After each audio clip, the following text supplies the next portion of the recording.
Lord, దేవుని పరిశుద్ధ నామానికి మహిమ కలుగును గాక.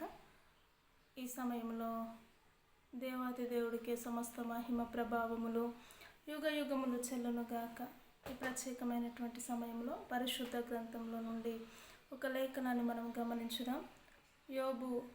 యోబు గ్రంథము 23వ అధ్యాయము 10వ వచనాన్ని చూసుకుందాం. యోబు గ్రంథము 23వ అధ్యాయము 10వ వచనాన్ని మనం చూసినట్లయితే, నేను నడుచు మార్గము ఆయనకు తెలియను, ఆయన నన్ను శోధించిన తర్వాత నేను సువర్ణము వలె కనబడుదును. ఈ యొక్క వాక్య లేఖనాన్ని మనము చూసినట్లయితే లేక గమనించినట్లయితే భక్తుడైనటువంటి యోబు గారు ఈ యొక్క వాక్యాన్ని పరిశుద్ధాత్మ నడిపింపు ద్వారా లేక ఆయన ఆత్మీయ జీవితము ద్వారా దేవుని సన్నిధిలో ఎన్నో దినములు గడుపుతూ దేవునితో సహవాసము చేసి ఆ యొక్క యెహోవా ఉత్తముడని రుచి చూసి తెలుసుకున్న తర్వాత మాటలాడిన మాట అని కూడా మనము గమనించవచ్చు. కాబట్టి ఇక్కడ చూసినట్లయితే, నేను నడుచు మార్గములు యెహోవాకు ఆయన అనగా యెహోవాకు తెలియను, ఆయన నన్ను శోధించిన తర్వాత నేను సువర్ణము వలె కనబడదును అని దేవుని వాక్యము తెలియచేస్తూ ఉంటుందండి. శోధించిన మీదట అని మనము చూసినట్లయితే ఒక మనిషికి శోధన రావడము ప్లస్ దేవుని చిత్తానుసారమైనటువంటి శోధన ఉంటుంది, సాతాను సంబంధుల చేత శోధింపబడుట కూడా ఉంటుంది.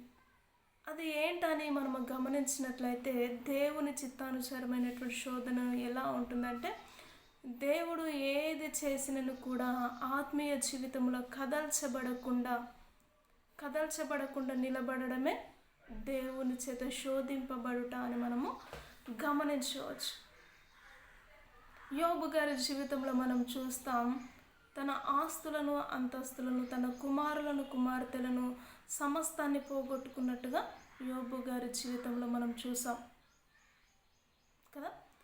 అదే స్థానంలో నుంచి యోబు గారు అన్ని పోగొట్టుకున్న స్థానంలో నుంచి మాట్లాడుతూ వస్తూ ఉంటున్నాడు. తన ఆత్మీయ జీవితంలో నుంచి మాట్లాడుతూ వస్తూ ఉంటున్నాడు. ఏమనంటే, ఇదిగో ఆయన శోధించిన మీదట నేను సువర్ణము వలె మారుతాను అంటున్నాడు.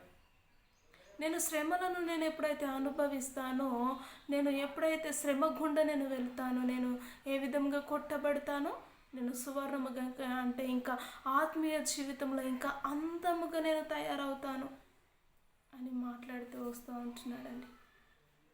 నేటి దినములో చూసినట్లయితే నిజముగా సేవలో కూడా సంఘాల్లో కూడా చిన్న సమస్య ఏర్పడితేనే ఇంకా ఏవేవో ఆలోచన చేస్తారు. దేవునికి దూరంగా, దేవుడు నా జీవితంలో ఏం చేస్తలేను, నేను మస్తు పరిచర్య చేస్తూ ఉంటున్నా, నేను గొప్ప పరిచర్య చేస్తూ ఉంటున్నాని వారే అనుకుంటున్న వారిని చూస్తాం.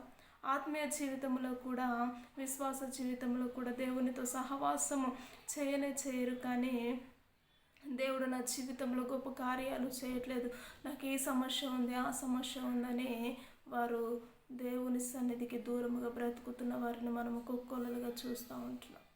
కాబట్టి అదే స్థానంలో ఉంటున్న యోబు గారు మాట్లాడుతూ ఉంటున్నారు, ఇదిగో నేను శోధింపబడిన మీదట నేను సువర్ణము వలె తయారవుతాను అంటున్నారు.